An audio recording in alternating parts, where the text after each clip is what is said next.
जो भी गायत्री मंत्र का जाप करने चाहते हैं और वो अवसर ढूंढ रहे हैं, तो अवसर बिल्कुल आने वाला है। गायत्री मंत्र के जाप शुरू कर दीजिए। वैसे तो गायत्री मंत्र के जाप कभी भी कहीं भी शुरू कर सकते हैं और किसी भी समय शुरू कर सकते हैं, लेकिन यदि स्वर्णिम अवसर आप ढूंढ रहे हैं और चाहते हैं कि गायत्री मंत्र के जाप हम किसी अवसर पर ही शुरू करें, तो अवसर आने वाला है। वह अवसर है नवरात्रियों की शुरुआत। नवरात्रियों की शुरुआत होने वाली है। जो भी गायत्री मंत्र के जाप शुरू करना चाहते हैं तो बिल्कुल भी ना चूकें।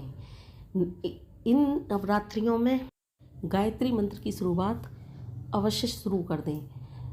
गायत्री मंत्र आप किसी भी तरह कर सकते हैं। यदि आप उपवास रखते हैं तो उपवास रखें, लेकिन मेरा मानना है कि यदि आप गायत्री मंत्र के जाप कर रहे हैं तो आपको किसी भी प्रकार के नियमों में बंधने की आवश्यकता नहीं है, क्योंकि आप जितने कम नियम बनाएंगे, जितने कम नियमों में बंध कर करेंगे, उतना आपको ही सावधानी होगी, आपको ही सुख मिलेगा।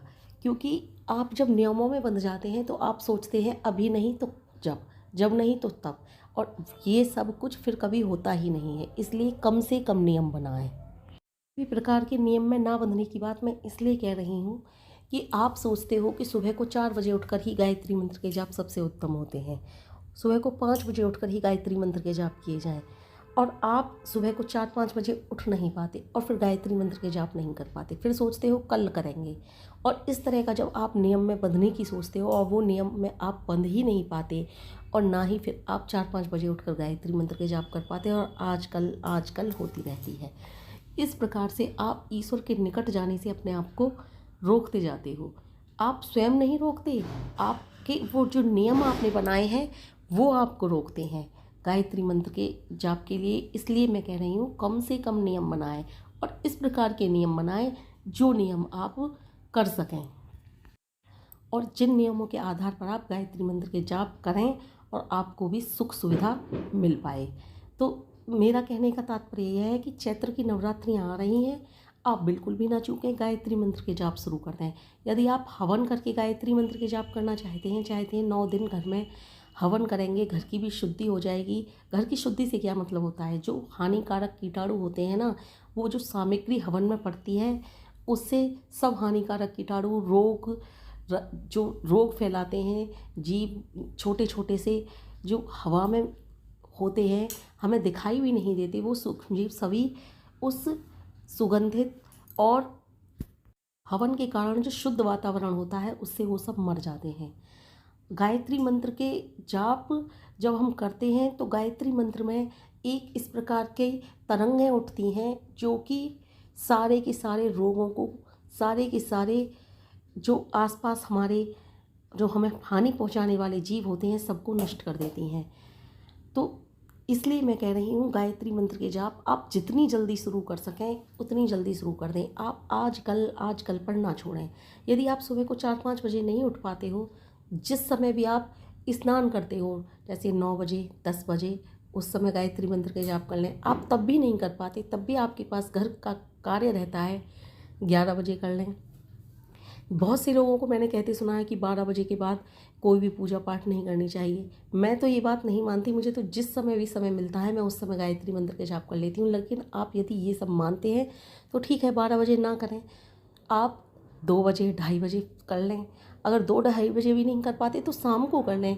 यानी कि मेरा कहने का तात्पर्य यह है, आप किसी भी प्रकार के नियम में अपने आप को ना बांधें। गायत्री मंत्र के जाप करने का जब भी आपको समय मिले तब आप गायत्री मंत्र के जाप अवश्य करें। अपने आप को गायत्री माँ से, ईश्वर से कभी भी किसी भी प्रकार से दूर ना करें कि हम इस नियम में बंध गए, इस तरह से हम दूर कर रहे हैं अपने आप को। आप एक बात बताइए, जब 12 बजे हम गायत्री मंत्र के जाप नहीं करते हैं या 12 बजे के बाद पूजा नहीं होती है, कि 12 बजे पूजा नहीं लेते भगवान, यदि ईश्वर भी ऐसा सोचें कि 12 बजे के बाद हम कोई कार्य नहीं करेंगे तो ये सृष्टि तो उसी समय रुक जाएगी। क्योंकि ईश्वर तो हर समय, जिस समय हम सोते हैं ना, उस समय भी ईश्वर की ये सृष्टि सुचारू रूप से चल रही है। क्यों चल रही है? क्योंकि ईश्वर कभी किसी भी, सब कुछ ईश्वर का ही बनाया हुआ समय है। को हर समय शुद्ध होता है, हर समय नित्य होता है, हर समय पवित्र होता है। लेकिन फिर भी आप इन बातों को मानते हैं तो मैं आपको ये फोर्स नहीं कर रही कि आप उसी समय गायत्री मंत्र के जाप करें। आप किसी भी समय कर सकते हैं, आपको जब सुविधा मिले तब कर सकते हैं। और एक बात और बता दूं कि यदि आप नवरात्रियों में हवन करके गायत्री मंत्र के जाप करते हैं तो हवन करके तो आप इतना लंबा समय नहीं कर सकते गायत्री मंत्र के जाप के, आधा घंटा 1 घंटा कर लें।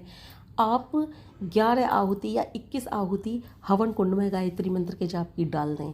उसके बाद आप बैठकर गायत्री मंत्र के जाप आधा घंटा 1 घंटा, या उस समय आप केवल 21 आहुति या 11 आहुति हवन में डालने के बाद आप अपने घर का शुद्ध तो कर ही लेंगे उन तरंगों से, और उससे खूब तेज़ तेज़ बोलकर गायत्री मंत्र के जाप करें जिस समय आप हवन कर रहे हैं, 21 आहुति या 11 आहुति जो भी कर रहे हैं, क्योंकि उनसे जो तरंगें होंगी वो पूरे घर में आपके में फैलें।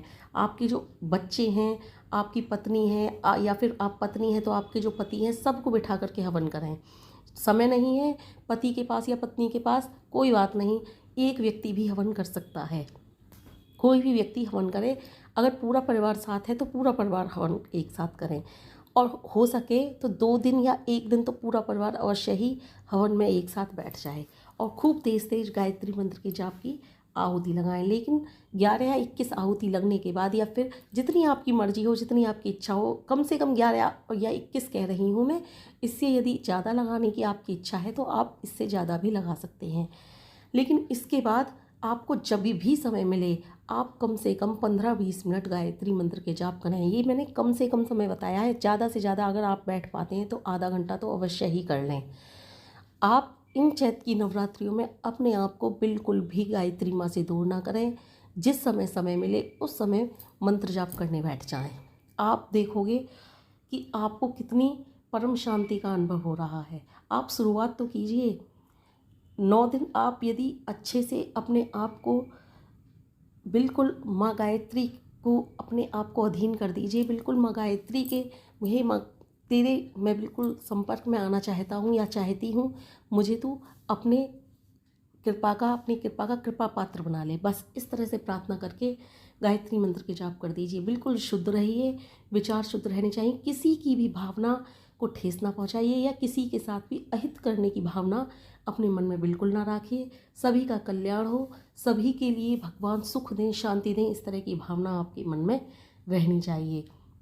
और इस तरह की भावना के साथ जब आप गायत्री मंत्र के जाप करेंगे तो आप देखेंगे कि गायत्री माँ आप पर कितनी दयालु हो जाती हैं, कितनी कृपालु हो जाती हैं, क्योंकि वो सबकी माँ हैं, वो सबके पिता हैं, क्योंकि ईश्वर हमारे जन्म जन्मांतर के माता पिता होते हैं।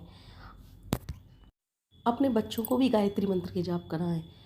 अपने बच्चों को इन नवरात्रियों में ही नहीं कराएं, नवरात्रियों से शुरुआत करें और नित्य प्रति गायत्री मंत्र के जाप करें। एक भी दिन ऐसा नहीं होना चाहिए नवरात्रियों से शुरुआत करने के बाद कि आज के दिन हमने गायत्री मंत्र के जाप नहीं किए।